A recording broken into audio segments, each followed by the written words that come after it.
Hello everyone, welcome to my channel जहाँ पे हम सिर्फ पढ़ते नहीं बल्कि समझते हैं, कंसेप्ट्स को आपस में जोड़ते हैं।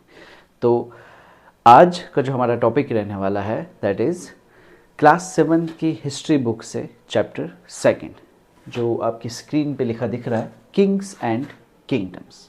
अभी तक हमने एंशंट हिस्ट्री में डिफरेंट किंग्स को पढ़ा, डिफरेंट किंगडम्स को पढ़ा। अगर याद होगा तो एंशंट हिस्ट्री के आखिर में हमने एक किंग को पढ़ा था जिसका नाम था हर्षवर्धन।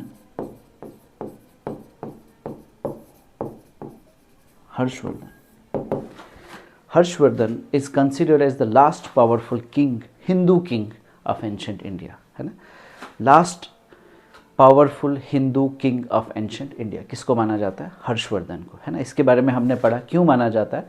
क्योंकि इनका जो एरिया था, अपना एरिया था, थानेश्वर जो आजकल का हरियाणा है, वहाँ से उठ के ये कहाँ गए? कन्नौज की तरफ, जो यूपी में है। क्यों गए थे वो भी हमने पढ़ा, उसको भी। तो थानेश्वर के साथ फिर कन्नौज को भी अपने कब्ज़े में ले लिया। उसके बाद आगे बढ़े, मगध तक पहुँचे। मगध से और आगे बढ़े तो कहाँ पहुँचे? बंगाल। तो इन्होंने देखा जहाँ जहाँ ये जा रहे हैं कामयाबी इनकी कदम चूमे जा रही है। तो इस तरह से क्या हुआ, इनके हौसले जो थे वो और बुलंद हो गए, है ना। तो इन्होंने सोचा कि भाई साहब, हम जहाँ जाएं तो कामयाबी तो हमारे साथ चल रही, तो क्यों ना चले हम साउथ इंडिया की तरफ। तो भाई साहब जो हर्षवर्धन थे निकल पड़े किस तरफ? साउथ इंडिया की तरफ। अब नर्मदा जो नदी है वहाँ पहुँचे तो उसके उस पार एक दूसरी डायनेस्टी के किंग थे, चालुक्य डायनेस्टी से, जिनका नाम था पुलकेशिन सेकंड। वो भी कुछ इसी मिजाज के थे, है ना। उनको भी कामयाबी बहुत ज़्यादा पसंद थी।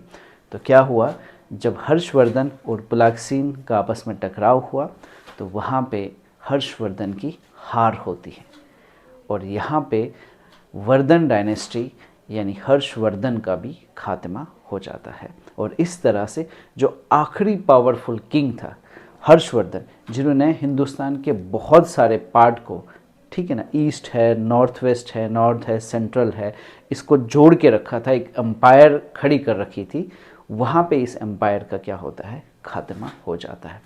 अब हमने अभी तक एंशंट हिस्ट्री में इस बात को समझा कि जब भी कोई पावरफुल किंग या पावरफुल एम्पायर ख़त्म होती है तो क्या होता है, वो एरिया उसके बाद एक किस्म का, उस एरिया में एक किस्म का पॉलिटिकल टर्माइल आ जाता है ना। वीक, कमज़ोर, पॉलिटिकली वो कमज़ोर हो जाता है वो एरिया।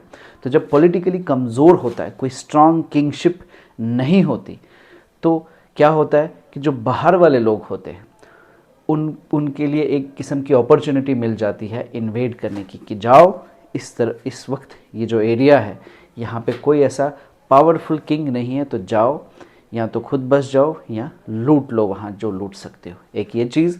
दूसरी चीज़ क्या होती कि वहीं जो छोटे मोटे होते हैं, छोटे मोटे कोई पावरफुल ग्रुप्स होते हैं, पावरफुल लोग होते हैं, बिग लैंडलॉर्ड्स होते हैं, तो जब कोई पावरफुल किंग नहीं रहता तो उन्हें ऐसा लगता है कि हम क्यों किसी के सबऑर्डिनेट बने रहें, है ना। क्यों ना हम अपना ही एक किंगडम इस्टेब्लिश करें, अपना रजवाड़ा बनाते हैं जहाँ के हम खुद राजा बन जाते हैं।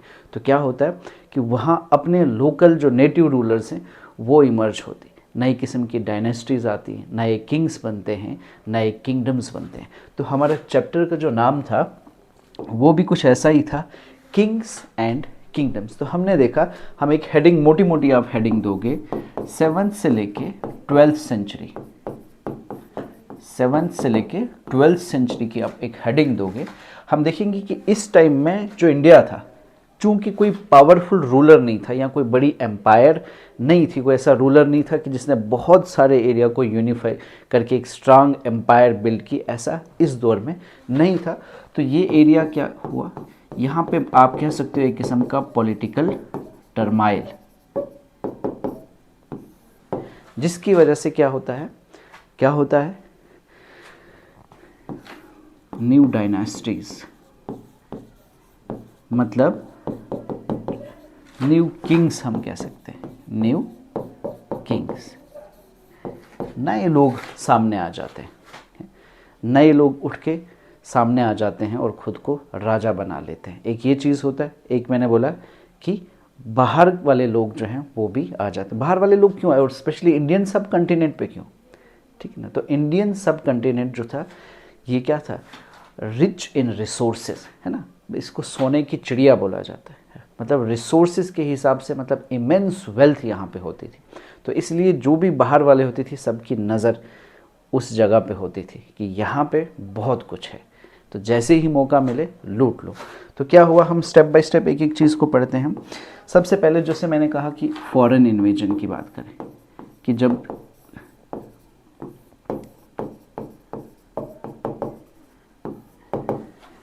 अपना यहाँ किंग पावरफुल नहीं होता है, सब बिखरे हुए होते हैं, तो बाहर वालों के लिए एक मौका मिल जाता है। तो हमने देखा कि 7th से 12th सेंचुरी का जो एरिया है, ये 500 साल का दौर है। यहाँ पे इस दौर में कोई स्ट्रॉन्ग ऐसा कोई एम्पायर खड़ी नहीं हुई। साउथ में चोलाज का जिक्र आता है कि अच्छी डायनेस्टी बनी, इस तरफ भी रही, लेकिन मतलब ऐसे बड़ी सी एम्पायर नहीं बनी जैसे गुप्ताज के टाइम पे था, जैसे मौर्यंस के टाइम पे था। स्ट्रॉन्ग किंगशिप ऐसी कोई देखने को नहीं मिली। जिस वजह से क्या होता है, फॉरेन इन्वेजन कब होता है, सबसे पहले एक शख्स है जिसका नाम है मोहम्मद बिन कासिम। 711 या 12 एडी के आसपास वो निकल पड़ता है हिंदुस्तान की तरफ, उसकी अपनी एक एक्सपेडिशन थी इस तरफ आने की, ठीक है ना, तो इंडियन सब कंटिनेंट की तरफ। तो उस टाइम जब वो आगे चलते हैं तो उनका पहला सामना होता है, सिंध के एक राजा थे जिनका नाम था राजा दहिर। उनके साथ टकराव होता है, वो उस राजा दहिर को हरा लेते हैं और सिंध को अपने कब्ज़े में ले लेते हैं। लेकिन मोहम्मद बिन कासिम जो था वो सिंध तक ही आए, तो सिंध एक किस्म का अरब जो एम्पायर थे उसका हिस्सा बन गया, लेकिन हिंदुस्तान का सिर्फ नॉर्थ वेस्ट का जो सिंध पार्ट था वही, जबकि बहुत सारा जो इंडियन सब कंटिनेंट का एरिया वो अरब एम्पायर का उस वक्त कोई हिस्सा नहीं बना। तो हम कह सकते हैं कि पहला जो एंट्री हुई, अरब इन्वेजन हुआ, दैट इज़ इन द 711 या 712 एडी में हुआ। कैसे, मोहम्मद बिन कासिम जो शख्स था वो यहाँ पे आया और सिंध तक ही पहुँचा, पहली चीज़।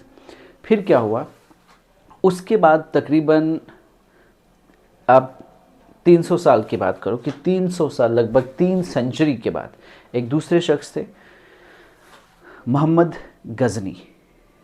गजनी, ठीक है।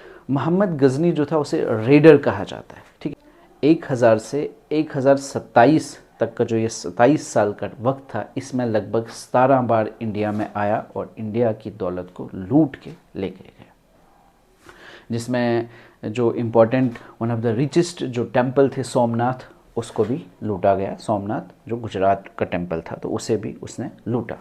तो आप देख रहे हैं कि मोहम्मद बिन कासिम आया तो वो सिंध तक आया, महमूद गजनी आया तो वो यहाँ पे बसने नहीं आया, उसने क्या किया कि वो यहाँ आया, उसका मकसद था जाओ लड़ो हराओ और लूट के वापस चले जाओ, ठीक। तो 17 बार वो आया। उसके बाद क्या हुआ, एक आगे चल के एक और बंदा जिसका नाम था महमूद गोरी, ठीक है ना, जो अफ़गानिस्तान का एक घुर का इलाका था, घुर वहाँ का रहने वाला था, वहाँ का रूलर था। तो महमूद गोरी जो था वो जब इस तरफ आया, हिंदुस्तान की तरफ आया, तो उसका सामना उस वक्त के एक जो राजा होते थे, दिल्ली अजमेर के एरिया के राजा होते थे, जिनका नाम था पृथ्वीराज चौहान, जो चौहान या चहमानाज जिनको बोलते हैं डायनेस्टी से बिलोंग करते थे। तो उनका सामना किससे हुआ, पृथ्वीराज चौहान से 1191 में। तो 1191 में जब महमूद गोरी का सामना, उसकी जो बैटल हुई वो किसके साथ हुई, पृथ्वीराज चौहान से, और वहाँ पे मोहम्मद गोरी हार गए और वापस चले जाते। लेकिन वो अगले साल फिर वापस आता है। महमूद गोरी 1191 में हार के जाता है, लेकिन अगले साल वापस आ जाता है 1192 में और फिर पृथ्वीराज चौहान से लड़ता है और इस बार पृथ्वीराज चौहान को हरा लेता है। और उस वक्त से 1192 में जब पृथ्वीराज चौहान हार जाता है तो महमूद गोरी खुद वापस जाते हैं, लेकिन अपने एक मिलिट्री कमांडर को यहाँ का गवर्नर बना के जाते हैं। तो मतलब 1192 की जो डेट है ये वो डेट है जिसमें पहली बार हिंदुस्तान में कोई मुस्लिम रूलर बैठा और यहाँ पे मुस्लिम रूल इस्टेब्लिश हुआ। तो अगर हम इसको थोड़ा सा ऐसे इसकी टाइमलाइन अगर हम बनाएं थोड़ा सा समझने के लिए, तो आप इसको यूँ मान के चलो, हम इसको थोड़ा सा लिखते हैं। सबसे पहले कौन आया? मोहम्मद बिन कासिम 712 में। ये कहाँ तक आया? सिर्फ सिंध तक। मोहम्मद बिन कासिम से आगे चले तो कौन आता है? मोहम्मद बिन कासिम से अगर हम आगे जाते हैं तो उसके बाद आता है महमूद गजनी। ये रेडर है, ये क्या है? आता है और वापस चले जाता है लूट के। फिर आगे चल के हम देखते हैं महमूद गोरी। ये कब आते हैं? ये जब आते हैं तो यहाँ पे एक बैटल होती है, 2 बैटल। एक फर्स्ट बैटल ऑफ,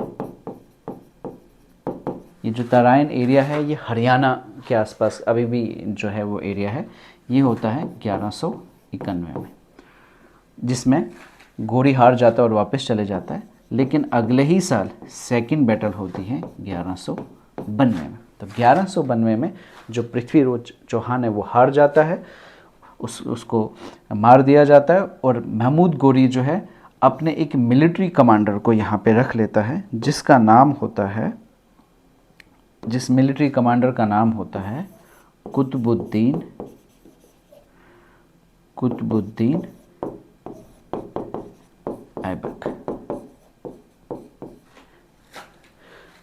तो 1192 से आप ये मान के चलो कि हिंदुस्तान में मुस्लिम रूल शुरू हो जाता है।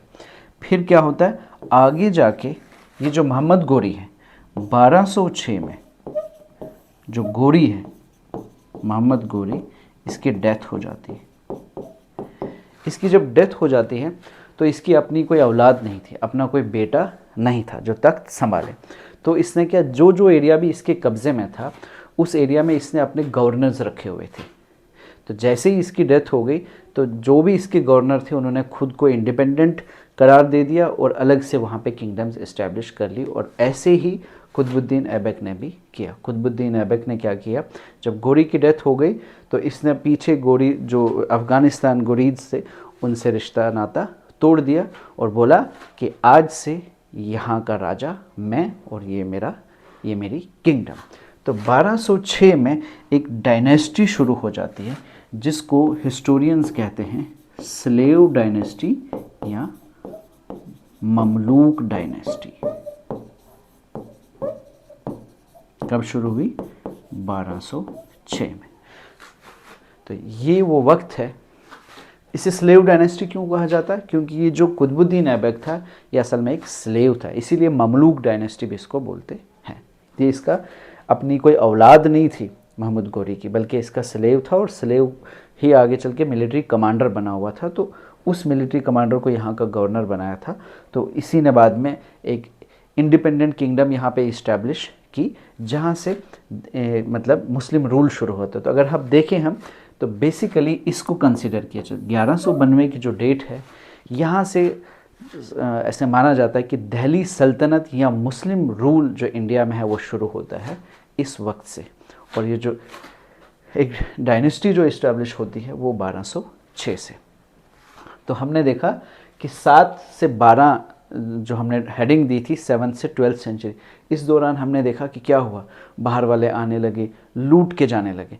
और 12th सेंचुरी के आखिर में यहाँ पे एक नई ही डायनेस्टी इस्टेब्लिश हो गई। नॉर्दर्न इंडिया में रूलर जो था वो बाहर का आके बस गया यहाँ पे। तो ये तब होता है जब पावरफुल किंग मौजूद नहीं होते। ठीक है, एक ये चीज़ क्लियर हो गई होगी। तो इसे आप समझ सकते हो। एक मैंने यही बोला था कि जब कमज़ोर पड़ते हैं तो बाहर वाले आ जाते हैं और बाहर वाले आ गए। कैसे कैसे आ गए ये हमने डिस्कस किया। Got it. इसका आप चाहें तो स्क्रीनशॉट भी इस फ्लो का ले सकते हैं। तो ये एक डेट आपको ये याद रखनी, 1192 सेकंड बैटल ऑफ तराइन, जहाँ से इंडिया में मुस्लिम रूल शुरू होता है। दिल्ली सल्तनत मतलब का जो दौर है वो यहाँ से शुरू होता है। Got it. अब फॉरेनर्स के बाद इन्वेट होता है, मैंने बोला था कि अपने यहाँ कुछ जो होते हैं जो लोग होते हैं वही राजा बन जाते हैं, जो पावरफुल लोग होते हैं वही इंडिपेंडेंट किंगडम्स इस्टेब्लिश कर लेते हैं। अब कैसे होता है उसको हम थोड़ा सा देखेंगे कि न्यू किंगडम्स अपने यहाँ और डायनेस्टीज़ कैसे इस्टेब्लिश हुई। आप मान के चलो कि 7th सेंचुरी की अगर हम बात करें तो 7th सेंचुरी में कुछ रीजन्स कुछ एरिया ऐसे होते थे जहाँ पे बिग लैंडलॉर्ड्स होते थे। कौन होते थे? बिग लैंडलॉर्ड्स, ठीक है। मतलब जो रीजन्स होते थे, बादशाह या किंग जो होता था डायरेक्ट रूल नहीं करता था, बल्कि बीच में एक इसके अंडर कुछ लोग, कुछ सबऑर्डिनेट होते थे, उनको वहाँ पे एज ए रूलर उनके ज़िम्मे सारी चीज़ें दे देता था। तो वो रीजन्स कुछ में जैसे बिग लैंडलॉर्ड्स जो होते थे, बड़े बड़े ज़मींदार, वो उनके ज़िम्मे वो सारा होता था काम।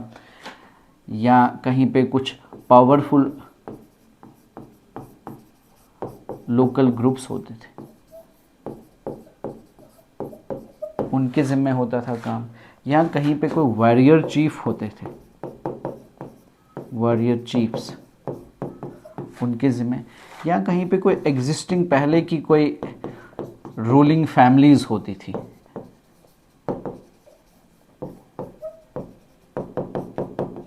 है ना। तो कुछ ये बहुत सारे रीजन्स होते थे जहाँ पे ये लोग क्या करते थे, गवर्न करते थे, एज ए सबऑर्डिनेट होते थे। और इनको क्या कहा जाता था? इनके लिए एक टर्म होती थी जिसे हम कहते हैं समानतास। क्या कहा जाता है? समानतास। समानतास मीन्स ये किंग के क्या होते थे? सबऑर्डिनेट। अब किंग हर जगह तो जाएगा नहीं, है ना, हर जगह खुद तो रूल कर, आगे उसने जैसे काइंड ऑफ गवर्नर जैसे होते थे, तो गवर्नर अलग से अपॉइंट नहीं करते थे, बल्कि उसी एरिया में वही रीजन जो होते थे वहाँ का जो कोई बिग लैंडलॉर्ड होता था, पावरफुल लोग होते थे, वॉरियर चीफ होता था, उसी को वो वहाँ की गवर्नशिप, काइंड ऑफ गवर्नशिप आप कह सकते हो कि उसके ज़िम्मे कर लेता था। तो उनको क्या कहा जाता था? समानतास। अब ये समानतास जो थे, इनको क्या काम होता था? इन समानतास का क्या काम होता था? ये समानतास का एक तो इनका काम होता था कोर्ट अटेंड करना। जब भी बादशाह का दरबार लगे तो ये फंक्शन इनका कि इनको वहाँ जाना है। अब इनको इतना सारा जिम्मेवारी दे दी है कि ये एरिया तुम्हारा, तुम इसके छोटे मोटे राजा तुम ही हुए, तो उसके बदले उसको कुछ तो चाहिए होता था। तो वो ये क्या पे करते थे? ट्रिब्यूट, गिफ्ट्स राजा को दिया जाता था। और जब राजा को ज़रूरत पड़ती थी तो ये लोग उसको मिलिट्री सपोर्ट प्रोवाइड करते थे। इंपॉर्टेंट स्लाइड, ठीक है। रीजन्स पे कौन कौन कंट्रोल करते थे? ये लोग। इनको क्या कहा जाता था? समानतास, ठीक। अब इन समानतास का क्या फंक्शन होता था? इनको इतनी बड़ी जिम्मेवारी देने, भाई राजा के लिए ट्रिब्यूट, गिफ्ट ये पहुंचाते थे। जब भी दरबार लगता था और इनको बुलावा आता था तो इनको जाना पड़ता था, जी हजूरी वहाँ पे पेश होना पड़ता था। और जब भी राजा किसी मिलिट्री एक्सपेडिशन पे जाए, है ना, अपने किंगडम को बढ़ाने के लिए कहीं किसी बैटल के लिए जाए, तो इन समानतास को, इसको मिलिट्री सपोर्ट प्रोवाइड करनी पड़ती थी, ठीक है। तो मतलब ये मिलिट्री अपने खुद, इन समानतास के पास मिलिट्री होती थी, इनके अपने सब मतलब सोल्जर्स होते थे, ये खुद उसको मैनेज करते थे। राजा को डायरेक्टली मिलिट्री को या सोल्जर्स को पे नहीं करना पड़ता था। हाँ, जब ज़रूरत हो तब इनके ज़रिए उसे बुलाया, मिलिट्री सपोर्ट ली जाती थी और वो अपने एक्सपेडिशंस पे निकल जाता था। तो दिस इज़, इसे भी आप मतलब ये इम्पॉर्टेंट स्लाइड है, इसका स्क्रीनशॉट ले सकते हो ताकि आपको इससे पूरा समझ आ जाए। अब क्या हुआ कि ये जो धीरे धीरे वक्त के साथ जैसे ही आगे बढ़ते गए हम, तो ये जो समानतास थे ये क्या होते गए? पावरफुल होते गए। समानतास बिकेम पावरफुल, है ना। सब कुछ इनके पास है, मिलिट्री इनके कंट्रोल में, इकॉनमी जो वहाँ का टैक्स है, जो एरिया इनके पास है, उसका जो पैसा रेवेन्यू कलेक्ट होता है वो इनके पास, वहाँ के जुडिशरी भी यही, वहाँ की पुलिस भी यही, वहाँ के टैक्स कलेक्टर भी यही, सब कुछ इन, मिलिट्री भी जो सोल्जर वो भी इनके कंट्रोल में। तो धीरे धीरे ये क्या हो गए? पावरफुल हो गए। और पावरफुल होने के बाद फिर आगे एक वक्त आता है तो इंसान सोचता है कि यार मेरे पास सब कुछ है जो एक राजा के लिए चाहिए, तो फिर मैं किसी राजा के अंडर क्यों काम करूं, मैं खुद राजा क्यों ना बन जाऊं। तो ये क्या बन गए, इंडिपेंडेंट हो गए। इन्होंने बोला कि आज से हम किसी के अंडर में काम करने वाले नहीं हैं भाई साहब, हम क्या हो गए, आज़ाद हो गए और हम खुद ही क्या बन गए, राजा। तो ये क्या बन गए, न्यू किंग्स बन गए। तो इन्होंने नई क्या बनाई, अपनी किंगडम्स बनाए। तो इन्हीं के आगे क्या शुरू हो गई, नई डायनेस्टीज। ठीक है, तो मतलब वो लोग जो पहले राजा के अंडर काम कर रहे थे वही लोग क्या बन गए, राजा बन गए। ऐसा भी कब होता है, ऐसा भी तभी होता है कि जो ऊपर वाला बैठा राजा है वो उतना पावरफुल नहीं है। इसकी सबसे बड़ी मिसाल, इसकी अगर एग्जाम्पल लेनी है तो सबसे बड़ी एग्जाम्पल जो है इसकी, जो बुक के अंदर आपके दी हुई है, वो एग्जाम्पल है किसकी, राष्ट्रकूटास की। राष्ट्रकूटास, ठीक है ना, वेरी इंपॉर्टेंट एग्जाम्पल। राष्ट्रकूटास जो थे ये कौन थे, these are the subordinates of Pallavas. Pallavas के राष्ट्रकूटास जो बाद में राष्ट्रकूटा डायनेस्टी बनी है, असल में ये जो लोग थे ये कौन थे, ये पल्लवास के नीचे में काम करने वाले थे। पल्लवास जो थे वो इनके ओवरलॉर्ड थे, है ना, तो ये इनके नीचे काम करते थे। लेकिन यहाँ से एक बंदा निकला जिसका नाम दंती दुर्गा, यहाँ से एक शख्स पैदा हुआ जिसका नाम था दंती दुर्गा। अब वो बड़ा तेज़ था, है ना, मिलिट्री कमांडर था, बड़ा तेज़ था। तो इसने क्या किया, अपने ही राजा के साथ बगावत की जंग लड़ी और उसी को हरा दिया, और उसको हरा के घोषित किया कि आज से भाई साहब यहाँ के राजा हम हुए। तो दंती दुर्गा ने एक नई डायनेस्टी इस्टेब्लिश की जिसको क्या कहा, राष्ट्रकूटा। तो कई बार ये भी क्वेश्चन आता है, तो who was the founder of Rashtrakuta dynasty, तो कौन था, दंती दुर्गा। अब ये चीज़ तो हो गई, अपनी जो उसके पास मिलिट्री स्किल्स थी, जो उसके पास हिम्मत थी, जो उसके पास जज्बा था, उससे तो उसने राजा को हरा लिया और ख़ुद को साबित कर लिया। पॉलिटिकली वो बन गया, क्या बन गया, किंग बन गया। लेकिन अब क्या लोग मानेंगे उसे, उसने राजा को मार दिया है और ख़ुद से ये घोषित कर दिया कि मैं राजा हूँ। ठीक है, काबिलियत से मान लिया उसने, काबिलियत है उसके पास, उसने दिखा दिया कि मैंने उसको हरा दिया तो मैं किंग हुआ। लेकिन एक सोशल लेजिटिमेसी की चीज़ भी होती है, लोग भी तो एक्सेप्ट करने चाहिए कि मैं तो खुद को बता रहा हूँ कि मैं राजा बन गया, मैंने उसको हरा दिया, आज से मैं तुम्हारा राजा। लेकिन लोग क्या एक्सेप्ट कर रहे हैं उस बात को, ठीक है, तो सोशल लेजिटिमेसी भी चाहिए होती। तो इस चीज़ के लिए, क्योंकि वो जो दौर था, उस दौर में हमने देखा जो किंग्स होते थे, जो वॉरियर्स होते हैं, दोज जनरली बिलोंग टू क्षत्रिय वर्ण। जो क्षत्रिय वर्ण होता था, उसी वर्ण से आगे जो लोग होते थे, जैसे राजपूत होते थे, बाकी लोग, वही लोग जो थे किंग बनते थे। अब ये तो क्षत्रिय नहीं था, तो किंग को तो मार दिया, लेकिन ये भी तो चाहता था कि लोग, मैं तो खुद को बता रहा हूँ, लेकिन लोग भी तो मुझे समझें, लोग भी तो माने कि नहीं यार वाकई में ये राजा है। तो इसके लिए इसने एक सेरेमनी की, एक यज्ञ किया, बड़ा इम्पॉर्टेंट है हिस्ट्री में ये चीज़। उस यज्ञ को बोलते हैं हिरण्य गर्भ, इम्पॉर्टेंट। दिस इज ऑल्सो, इसको कहते हैं गोल्डन वॉम्ब सेरेमनी। अब इसने क्या किया, ब्राह्मण्स के पास गया, ब्राह्मण्स की मदद से इसने एक यज्ञ किया, ठीक है ना, जिस यज्ञ का नाम है हिरण्य गर्भ। इसका मतलब क्या होता है, इसका मतलब ये होता है कि जो इंसान, जो शख्स इस सेरेमनी को परफॉर्म करेगा, इस यज्ञ को परफॉर्म करेगा, उसका मान लो सिंबॉलिकली ऐसा माना जाता है कि इसका पुनर्जन्म हो गया, रिबर्थ हो गया एज ए क्षत्रिय। तो क्या हो गया कि अब, और किसने किया ये, ब्राह्मण्स ने, है ना, जो प्रीस्टली क्लास थी, बिलीफ सिस्टम के साथ जो लोग जुड़े थे, उनका कहना जो लोग मानते थे, तो ब्राह्मण्स ने कहा कि अब जो ये दंती दुर्गा है, अब ये कौन से वर्ण से, क्षत्रिय वर्ण से है। क्यों, क्योंकि इसने ये सेरेमनी की, जो भी ये यज्ञ करता है, तो ऐसा माना जाता है सिंबॉलिकली कि इसका क्या हुआ, रिबर्थ हुआ, पुनर्जन्म हुआ एज ए क्षत्रिय। तो अब क्या हो गया, अब पॉलिटिकल पावर के साथ इसकी सोशल लेजिटिमेसी भी आ गई, तो अब क्या ये बना एक किंग और लोगों ने भी इसको एक्सेप्ट किया। तो this become the first king in the history to perform golden वॉर्म सेरेमनी, है ना।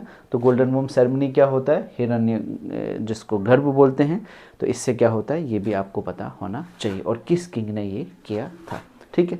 तो दिस इज़, ये एग्जाम्पल है कि किस तरह जो समानता थे, जो अंडर में काम करने वाले थे, वो लोग नया एक किंगडम इस्टेब्लिश कर गए, उन्हीं में से नए किंग बने, ठीक है ना। तो this was one example, Rashtrakutas.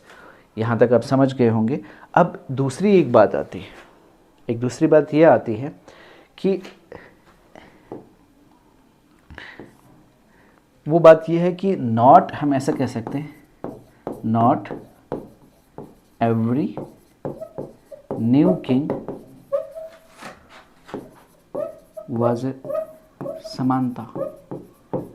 ये भी एक चीज़ है, हमने तो देखा कि समानता जो थे वो नए बादशाह बने, लेकिन उस दौर में हर जो नया किंग बना वो समानता नहीं था, मतलब कुछ ऐसे भी किंग बने जो समानता नहीं थे, ठीक है।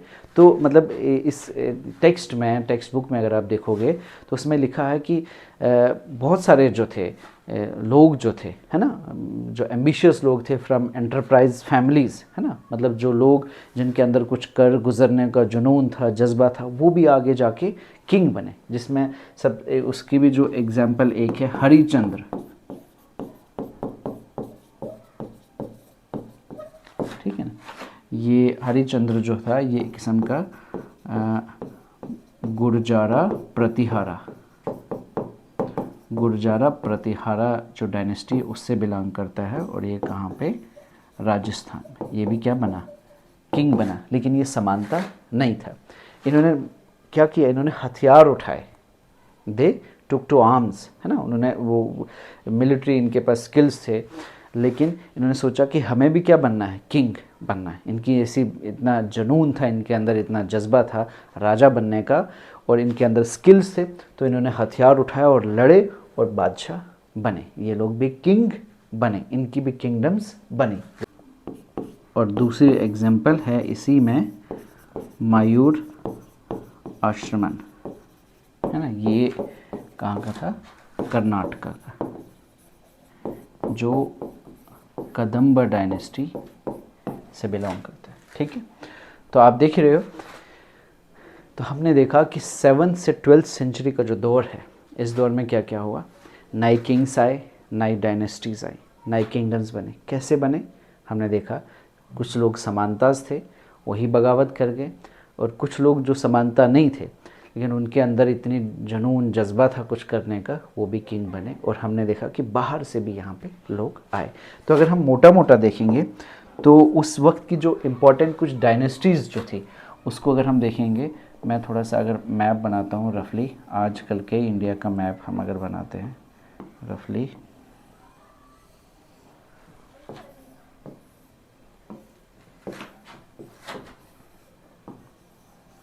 ठीक है। तो किस एरिया में कौन कौन से लोग थे, ये जो एरिया था, ये वाला, ये एरिया था गुर्जारा प्रतिहारा और चौहान्स, दिल्ली, अजमेर, राजस्थान वगैरह का जो एरिया था, यहाँ पे ये लोगों की, इसलिए जब यहाँ से आए थे कौन, मोहम्मद गोरी, तो चौहान जो था दिल्ली और अजमेर पे उस टाइम इसका, तो यहाँ इसका इसके साथ क्या हुआ था, टकराव हुआ था ये। और उसके बाद ये कुछ इम्पोर्टेंट डायनेस्टीज़ हैं जो मैं आपको बता रहा हूँ। इसके बाद हम इस एरिया में आते हैं नीचे, ये जो डेक्कन वाला एरिया था, ठीक है ना, ये किसका एरिया था, this area belongs to Rashtrakutas, Deccan वाला एरिया, इसमें एरिया में वो थे। उसके बाद अगर यहाँ चलते हैं आगे, बंगाल वाले एरिया में, ये वाला एरिया, तो यहाँ पे कौन थे, पालास थे, ठीक है। उसके बाद नीचे अगर आते हो आप, ये एरिया, ठीक है, यहाँ ऊपर ऊपर ऐसे चोलास थे, यहाँ पांड्यास थे साउथ इंडिया। तो ये कुछ डायनेस्टीज़ थे, इम्पॉर्टेंट डायनेस्टीज़ उस वक्त की। अब यहाँ पे एक इम्पॉर्टेंट चीज़ है, यूपी के अंदर एक जगह है, ये जगह जिसका नाम है कन्नौज। आज भी ये शहर है, इसी नाम से है। तो उस वक्त पे ये जो कन्नौज शहर था, इसका बहुत सिग्निफिकेंट, बहुत इम्पोर्टेंस थी। एक तो इसलिए कि ये जो इस एरिया में था वो बहुत बड़ा रिसोर्सफुल एरिया था। एक तो गंगा यमुना दोआब जो था, है ना, गंगा यमुना दोआब, उसकी वजह से बड़ी फर्टिलिटी थी। उस टाइम के जो मेन रिसोर्सेज होते थे वो क्या होता था, एग्रीकल्चर। एग्रीकल्चर के बाद आयरन वगैरह के जो टूल्स बनते थे, तो सब कुछ यहाँ पे था। उसके बाद एग्रीकल्चर के लिए क्या चाहिए होता था, फर्टाइल ज़मीन वो थी, पानी चाहिए था, और गंगा यमुना दोआब था ये, है ना, पानी की तो कमी ही नहीं थी। जब ट्रेड रूट जो था, है ना, उसके भी ये सेंटर में पड़ता था, ठीक। तो ये एरिया बड़ा इंपॉर्टेंट हो जाता है, एक स्ट्रेटेजिक लोकेशन थी। इस स्ट्रेटेजिक लोकेशन समझते हो आप, इस पॉइंट के पास ये एरिया हो, वो जो किंग था वो पावरफुल माना जाता था। मतलब इस एरिया का होना is a kind of political Prestige, ठीक है। तो हर कोई कोशिश करता था इस एरिया को क्या करना, अपने कब्ज़े में लेने की। इस एरिया के लिए बैटल्स होती रहती थी, और जिसके कंट्रोल में ये एरिया होता वो पूरा नॉर्थ इंडिया उसके कंट्रोल में होता था। तो इसलिए इस एरिया को लेके 3 जो डायनेस्टीज़ थी उनमें अक्सर क्या होती गई, 3 डायनेस्टीज़ थी उनमें बैटल होती गई, स्ट्रगल चलती रही। एक राष्ट्रकूटास, दूसरी पालास, और तीसरी गुर्जारा प्रतिहारास। और ये जो इनके बीच में ये जो स्ट्रगल चल रही थी, इसको कहा जाता था ट्राइपर्टाइट स्ट्रगल। इंपॉर्टेंट है, कई बार एग्जाम में क्वेश्चन पूछा जाता है कि ट्राइपर्टाइट, ट्राई मीन्स 3, पर्टाइट मीन्स पार्टी। तो 3 पार्टीज के बीच में स्ट्रगल हो रही थी, किसके लिए, कन्नौज के लिए, कन्नौज एरिया के लिए ट्राइपर्टाइट स्ट्रगल थी। और किन 3 के बीच में, राष्ट्रकूटास, पालास और गुर्जार, इनमें कंटिन्यूसली जदोजहद स्ट्रगल चल रही होती थी कि कौन इस पे कंट्रोल करे। तो ये भी एक इम्पॉर्टेंट पॉइंट हो जाता है। तो इस तरह से हमने देखा कि किस तरह इस दौर में नई नई डायनेस्टीज आई। ठीक, बात जो मेन चीज़ हमने डिस्कस करनी है दैट इज़ एडमिनिस्ट्रेशन। अलग अलग हेडिंग्स दी हुई हैं बुक में, बुक है क्योंकि हम बुक पढ़ रहे हैं तो वो सारी हेडिंग्स हमको देखने पड़ेंगी। सबसे पहले एडमिनिस्ट्रेशन। मान लिया राजा बन गए, किंगडम बना लिया, क्वेश्चन ये पैदा होता है कि अब इस किंगडम को चलाएं कैसे। हम बादशाह तो बन गए, हम किंग बन गए, लेकिन इसको ये जो किंगडम हमारे पास, इसको ये चलेगी कैसे, है ना। तो चलने के लिए क्या चाहिए होता है, एक तो दबदबा चाहिए, अथॉरिटी चाहिए, उसके बाद लोगों की सपोर्ट चाहिए। अब दबदबा कैसे होता है, दबदबा के लिए उस वक्त जो एक साइकोलॉजिकल इम्प्रेशन है ना, एक बड़े लोगों पे दबाव एक हो, एक बड़े बड़े नाम, बड़े बड़े टाइटल्स एज्यूम करने लग गए। तो उसके लिए क्या हुआ, एक बड़े बड़े टाइटल्स एज्यूम करने लगे, जैसे महाराजा, ग्रेट किंग, महाराजा अधिराज, है ना। Maharaja Adhiraja means overlord of lords, बादशाहों का बादशाह, ऐसे, है ना। उसके बाद Tribhuvana Chakravarti, lord of 3 worlds, है ना। ऐसे जैसे जो टाइटल्स हैं वो एज्यूम करने लग गए, महाराजा अधिराज, त्रिभुवन चक्रवर्ती, ऐसे टाइटल्स। तो टाइटल्स क्या, titles are kind of way of projecting power and authority, हम कह सकते हैं, है ना, कि ये तरीका है कि आप अपनी पावर को, अथॉरिटी को कैसे प्रोजेक्ट करते हैं। ऐसे बड़े बड़े टाइटल्स लिख लेते हो आप अपने, ठीक है ना, एक वो चीज़ था। उसके बाद लोगों की सपोर्ट भी तो चाहिए थी, तो जो भी सपोर्ट के लिए जो जैसे समानताज होते थे, जो मर्चेंट्स होते थे, जो ट्रेडर्स होते थे, जो ब्राह्मण्स होते थे, इन सब की सपोर्ट लेते थे। कैसे लेते थे, अलग अलग उसका भी तरीका होता था, ठीक है। तो एक टाइटल्स आती थी, उनकी सपोर्ट मिलती थी, और सबसे मेन चीज़ जो चाहिए होता था दैट इज़ फाइनेंस, रेवेन्यू, पैसा चाहिए। इतने बड़े टेम्पल्स बनाने हैं, इतना आपने फोर्ट बनाना है ना, इतने अपनी एडमिनिस्ट्रेशन को चलाने के लिए इतने मुलाजिम होंगे, ऑफिशियल्स होंगे, उनको पे कहाँ से करोगे, तो कहाँ से करोगे, उसके लिए आपको रेवेन्यू चाहिए। रेवेन्यू कैसे आएगा, टैक्स से। टैक्स किस पे लिया जाएगा, पीजेंट को टैक्स देना पड़ेगा, ट्रेडर को टैक्स देना पड़ेगा, हर्डर या जो कैटल कीपर्स उनको टैक्स देना पड़ेगा, ठीक है ना। तो ये जो सारे हैं, पीजेंट्स हैं, ट्रेडर्स हैं, हर्डर्स हैं, इन सबको क्या देना पड़ेगा, टैक्स देना पड़ेगा। और एक चोला की एक इंस्क्रिप्शन है, उसमें लगभग 400 से ज़्यादा टैक्स का जिक्र है, 400 से ज़्यादा टैक्स का जिक्र है कि उस वक्त में चोलास की जो इंस्क्रिप्शन है उसमें ये बताया गया कि 400 से ज़्यादा टैक्स लिया जाता था। अब उसमें इम्पॉर्टेंट जो दो टैक्स का जिक्र है वो एक है, एक को हम बोलते हैं कदमाई, दिस इज़ लैंड रेवेन्यू, ये इम्पॉर्टेंट हो जाता है, ये आपको याद रखना है कि कदमाई जो टैक्स होता था ये क्या होता था, land revenue. And second is vetti, vetti is a kind of forced labour, ये टैक्स नहीं होता था, काइंड ऑफ टैक्स होता था, मतलब लोगों से ज़बरदस्ती काम कराया जाता था राजा के हुक्म के हिसाब से। जैसे हमारे यहाँ होता था बेगार सिस्टम होता था, जहाँ से राजा चलता था तो वहाँ पे लोग उनके यहाँ पालकियाँ उठाने जाता था और जाना पड़ता था लोगों को, और उसके लिए कोई भी उनको पैसा नहीं मिलता। जिस एरिया से वो गुज़रता था तो उनका जो सामान चलता था साथ में उसे उठाने लोगों को जाना पड़ता था, ठीक है ना। तो वो लोग अपनी मर्ज़ी से तो नहीं जाते होंगे, उसी को कहा जाता था एक मज़दूरी, लेकिन फोर्स लेबर, ज़बरदस्ती, जिसका आपको सामने से कुछ मिलने वाला मज़दूरी जो थी मिलती नहीं थी। तो उस टाइम में भी एक थी वेटी, दिस इज़ फोर्स लेबर, और कदमाई इज़ लैंड रेवेन्यू। तो टैक्स इस तरह से जो है वो रेवेन्यू जनरेट होता था। इसके बाद इसके अंदर लिखा हुआ है एक अलग हेडिंग है प्रशस्तीज। प्रशस्तीज हम पहले भी डिस्कस कर चुके हैं एंशिएंट इंडिया में, एंशिएंट हिस्ट्री में। प्रशस्तीज मीन तारीफ़ जहाँ किसी लिखी जाती, इन प्रेज ऑफ। तो किंग्स के लिए अक्सर जो कुछ लोग होते थे, जो स्क्राइब्स होते थे, वो उसको खुश करने के लिए उसकी तारीफ़ लिखते थे। जैसे मध्य प्रदेश में ग्वालियर में एक इंस्क्रिप्शन है, ठीक है ना, जिसमें एक गुर्जारा प्रतिहारा का एक किंग है नागाभट्ट, ठीक है। नागाभट्ट की प्रेज़ में एक प्रशस्ति लिखी गई है, एक इंस्क्रिप्शन लिखी गई, जिसमें कहा जाता है कि जब नागाभट्टा जो सिर्फ मतलब शहज़ादा था, एक लड़का था, तो उस टाइम ही महाराष्ट्र, सिंध, उड़ीसा वगैरह जो किंग थे वो इसके सामने झुक गए थे, जबकि हिस्टोरिकली देखें तो ऐसा कुछ नहीं है। तो मतलब इसलिए प्रशस्तीज जो है इसे आंख बंद करके यकीन नहीं किया जा सकता था, क्योंकि राजा को खुश करने के लिए लोग क्या करते थे, तारीफ़ें लिखते थे, ताकि राजा बादशाह खुश हो जाए और उसके बदले में उन्हें कुछ इनाम दे दे, अशरफियाँ ऐसे फेंक के देते। तो प्रशस्तीज क्या होता है, तारीफ, इन प्रेज ऑफ। इसके बाद लिखा गया है आगे एक और हेडिंग है which is called as land grants. तो लैंड ग्रांट की जाती थी किसको, एक तो ब्राह्मण्स को तोहफे में दी जाती थी, डोनेट की जाती थी ब्राह्मण्स को, और रिलीजियस इंस्टीट्यूशंस को, और रिलीजियस इंस्टीट्यूशंस को, इनको क्या लैंड डोनेट की जाती थी इनको, ठीक है।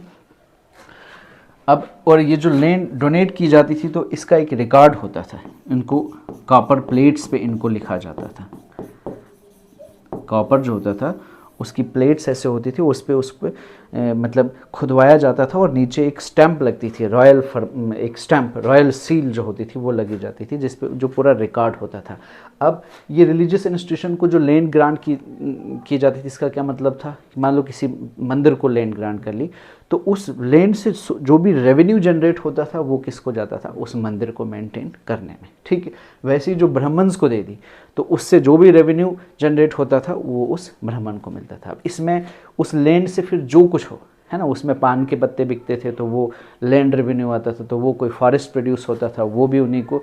इवन उस एरिया में अगर कोई किसी को जुडिशरी फाइन करती थी तो वो भी इन्हीं को जाता था। तो इसके बाद इस चैप्टर में एक डायनेस्टी को थोड़ा सा डिस्कस किया गया है, चोलाज के बारे में, चोला डायनेस्टी, ठीक है ना। तो ये चोलाज कौन थे, ठीक है ना। आप ये जो डायनेस्टी इस्टेब्लिश हुई है लगभग जो कावेरी डेल्टा है, कावेरी डेल्टा जो है साउथ में है वहीं पे, क्योंकि जो भी आपको पता है जो डेल्टाइक लैंड हो, जहाँ पे डेल्टा हो तो वो फर्टाइल होती है, पानी की भी कमी नहीं होती है, ठीक है। तो उस एरिया पे जिसका कंट्रोल हो तो वो रिसोर्स पे कंट्रोल आ गया तो ऑब्वियसली इकोनॉमी अच्छी हो तो पॉलिटी भी अच्छी हो जाती है। तो इस एरिया में एक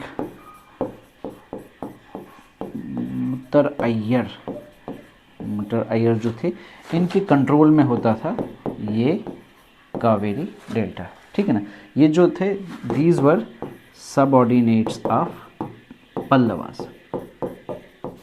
मुझे लगता है पीछे जब मैंने बात करी थी राष्ट्रकूटास की तो मैंने वहाँ पे लिखा है सबऑर्डिनेट ऑफ पल्लवास। अगर मैंने वैसा लिखा है तो मैं वो सबऑर्डिनेट ऑफ चालुक्यास थे, पल्लवास नहीं, ठीक है ना। पल्लवास के सबऑर्डिनेट्स ये थे, ये लोग। तो अगर मैंने वैसा कहा होगा तो उसे प्लीज़ आप क्लियर कीजिएगा। राष्ट्रकूटास जो थे those were the subordinate of Chalukyas, not Pallavas. तो इनके सबऑर्डिनेट जो थे, ये जो पल्लवास के, ये मुत्तरायर थे जो इसको कंट्रोल करते थे। लेकिन आगे चल के एक बंदा आता है जिसका नाम विजयालया, ठीक है ना। ये इनको ये जो फैमिली जो रूल करती थी, कंट्रोल करती थी कावेरी डेल्टा को, इसको यहाँ से उखाड़ फेंकता है और खुद यहाँ पे अपना रूल शुरू कर लेता है। इनको यहाँ से उखाड़ता है और यहाँ पे एक सिटी टाउन इस्टेब्लिश करता है थांजोर, और एक टेम्पल बनाता है जिसका है निशुंभु सुनिधि या सुदिनी, ऐसा कुछ करके है, आप चेक कर लीजिएगा, ठीक है ना। थंजावुर। तो ये विजालिया जो था चोला, ठीक है, ये मुत्तरायर को जो पल्लवास के सबऑर्डिनेट थे इनको यहाँ से उखाड़ फेंकता है और कावेरी डेल्टा को कंट्रोल करता है और एक शहर बनाता है और एक मंदिर बनाता है। दैट मीन्स अपनी पावर इस्टेब्लिश कर रहा है और उसे दिखा भी रहा है, और यहाँ से शुरू होता है चोलाज की डायनेस्टी, ठीक है ना, विजयालया से। तो फाउंडर जो अगर कोई पूछा जाएगा कि who was the founder of the Chola dynasty, तो कौन था? विजयालया, ठीक है। अब क्या होता है फिर इसके आगे बड़े इंपॉर्टेंट किंग आते हैं, जैसे राजा फर्स्ट, ठीक है ना। फिर इसका बेटा राजेंद्र फर्स्ट, ठीक है। ये क्या करते हैं कि ये जो चोला किंगडम बना था इसको बहुत ज़्यादा क्या करते हैं, एक्सपेंड करते हैं, इसका एक्सपेंशन होता है, फैलाते हैं, मंदिर बनाते हैं। जैसे राजा फर्स्ट एक इम्पॉर्टेंट मंदिर बनाते हैं, बृहदेश्वरी टेम्पल, ठीक है। ये भी टेम्पल कंस्ट्रक्शन करते हैं, क्योंकि टेम्पल कंस्ट्रक्शन क्या था, ये एक किस्म का शो ऑफ था पावर का, ठीक है, पावर का था, शो ऑफ था। तो ये मतलब उसके बाद इस जैसे जैसे ये मतलब पावरफुल होते गए, कावेरी डेल्टा पे कंट्रोल किया, वो रिसोर्सफुल था। इरिगेशन के लिए इन्होंने इरिगेशन टैंक्स बनाए, कैनाल्स बनाए, वेल्स बनाए, एम्बैंकमेंट्स बनाए, जिससे इनकी जो एग्रीकल्चर प्रोडक्शन थी वो और अच्छी हुई। उसके प्रोडक्शन से इनकी इकॉनमी अच्छी, इकॉनमी से इनकी पॉलिटी अच्छी होगी, स्ट्रॉन्ग आ गए, इकॉनमी अच्छी होगी ना, स्ट्रॉन्ग बन गए। तो इन्होंने बहुत ज़्यादा जो एरिया था अपना जो ये ईस्ट वर्ड्स था वहाँ पे, या जो वेस्ट वर्ड्स था, नॉर्दर्न साइड था, चारों तरफ इन्होंने अपने जो बाउंड्रीज थे उनको फैलाया। और एक टाइम ऐसा आया कि ये सिर्फ यहीं तक नहीं रहे, बल्कि जो साउथ ईस्ट एशियन नेशंस हैं उनको भी अपने कंट्रोल में लाया, क्योंकि इन्होंने नेवी भी डेवलप कर ली थी, नेवल एक्सपेडिशंस हुए इनकी, है ना। इनकी जो मुहिम चली समुद्रों से होके हुए ये गए आगे अपनी इस किंगडम को एक्सपेंड करने के लिए। तो चोलाज को बड़ा इम्पोर्टेंट माना जाता है इस दौर में। और इनकी जो एडमिनिस्ट्रेशन थी, एडमिनिस्ट्रेटिव स्ट्रक्चर अगर इनका देखा जाए तो उसमें एक चीज़ होती थी उर, और एक होती थी नाडू। उर क्या होता था, जो पीजेंट जहाँ पे सेटलमेंट्स होते थे, मतलब किसान लोग जहाँ बैठते थे उसको, उनकी जो सेटलमेंट्स होती थी उसको उर बोला जाता था। तो नाडू जो होता था ये एक ग्रुप ऑफ विलेज, है ना। जैसे आज भी आप देखते हो ना कि कैसे होता है, ब्लॉक्स होते हैं, पंचायत्स होते हैं, ब्लॉक्स होते हैं, तालुक्स होते हैं ना, फिर तहसील्स होते हैं, डिस्ट्रिक्ट्स होते हैं, ऐसे एडमिनिस्ट्रेटिव स्ट्रक्चर के डिफरेंट यूनिट्स होते हैं। तो उर जो था पीजेंट सेटलमेंट, नाडू जो था this is a group of village. उसके बाद सभा होती थी, सभा जो थी ये ब्राह्मण्स की जो सेटलमेंट्स होती थी, ब्राह्मण सेटलमेंट्स उसको कहा जाता था। और नगरम, नाम से ही पता चलता है नगर ये टाउन को कहा जाता था। तो ये इनके एडमिनिस्ट्रेटिव स्ट्रक्चर था, और नाडू, सभा और नगरम। अब ये जो सभा होती थी, सभा का क्या काम होता था? सभा एक्चुअली कमेटीज डिसाइड करती थी। सभा ब्राह्मण का जो एसोसिएशन होता था उसमें कमेटीज़, हर चीज़ के लिए कमेटी, इरिगेशन का काम करना तो उसके लिए कमेटी बनाओ, टेम्पल कंस्ट्रक्शन करना तो उसके लिए कमेटी बनाओ। अब उस कमेटी का मेंबर कौन बनेगा, उसकी क्या एलिजिबिलिटी होनी चाहिए, ये भी सब डिसाइड होता था। तमिलनाडु ही के अंदर एक इंस्क्रिप्शन मिली है, उस इंस्क्रिप्शन पे उत्तर मोर इंस्क्रिप्शन, इस इंस्क्रिप्शन पे पूरा डिटेल लिखा गया कि किस तरह कमेटी के जो मेंबर्स होते थे उनकी एलिजिबिलिटी क्या होती थी, क्या क्राइटेरिया होता है।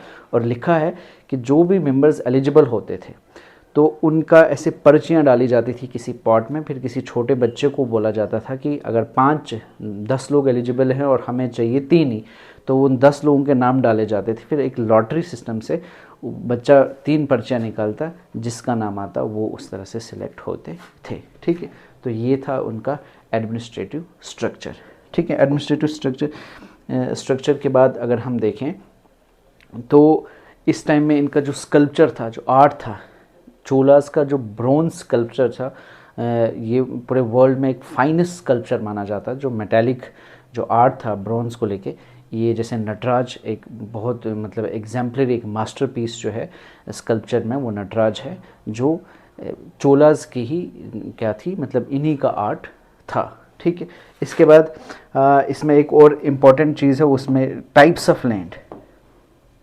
अगर हम टाइप्स ऑफ लैंड देखेंगे तो उस टाइम 5 किस्म की ज़मीन होती थी। बस इसे देखते हैं और यहाँ पे हम चैप्टर अपना एंड करेंगे। एक होता था वेलन वगाई, ये वो ज़मीन होती थी जो किसके पास होती थी, पीजेंट्स के पास, मतलब नॉन ब्राह्मण्स के पास जो लैंड होती थी उसे वेलन वगाई कहा जाता है। ब्रह्मदया नाम से ही पता चलता है कौन सी लैंड जो गिफ्ट की जाती थी किसके पास, ब्राह्मण्स को, उसे क्या बोलता था, ब्रह्मदया। शालभोगा ये डोनेटेड टू स्कूल्स, इस लैंड को कहा जाता था। Pallichandam donated to Jain institution, Jain के जो इंस्टीट्यूशंस होते थे उनको। और उसके बाद Devadana, this land was donated to temples. अब इसे याद कैसे रखोगे, देखो देव टेम्पल, देवदाना मीन टेम्पल। अब देवता देवी देव ये कहाँ मंदिर में अक्सर होते थे, तो देवदाना टेम्पल्स। ब्राह्मण्स, ब्रह्म नाम से ही पता चलता है। शाला जैसे हम पाठशाला, शाला मीन्स शाला भोगा स्कूल्स को। पालीचंदन जैन इंस्टीट्यूशन और वेलन वगाई पीजेंट्स। ठीक है, तो मतलब ये एक वो लैंड थी जो पीजेंट्स के पास होती थी, ये ब्राह्मण्स के पास। शाला भोगा स्कूल को जो दी जाती थी लैंड, मतलब स्कूल को दी जाती थी, मतलब इस लैंड से जो रेवेन्यू जनरेट होता था वो स्कूल चलाने में लगता था। वैसे ही देवदाना टेम्पल को डोनेट की जाती थी, यहाँ से जो रेवेन्यू जनरेट होता था वो हम टेम्पल को मेंटेन करने में, उसकी कंस्ट्रक्शन में, उसकी मेंटेनेंस में वो सारा रेवेन्यू खर्च होता था। ठीक है, तो आज यही था इस चैप्टर में कि किस तरह से नई डायनेस्टीज़ आई, नए किंग्स आए। अब अगली चैप्टर जो होगा 12th सेंचुरी के बाद प्रॉपर दिल्ली सल्तनत शुरू होता है, जिसमें हम एक एक किंग, एक एक अलग अलग डायनेस्टी को क्या करेंगे, 1 by 1 डिस्कस करेंगे। तो आज के लिए इतना काफ़ी है। Will see you in the next video. Thank you so much.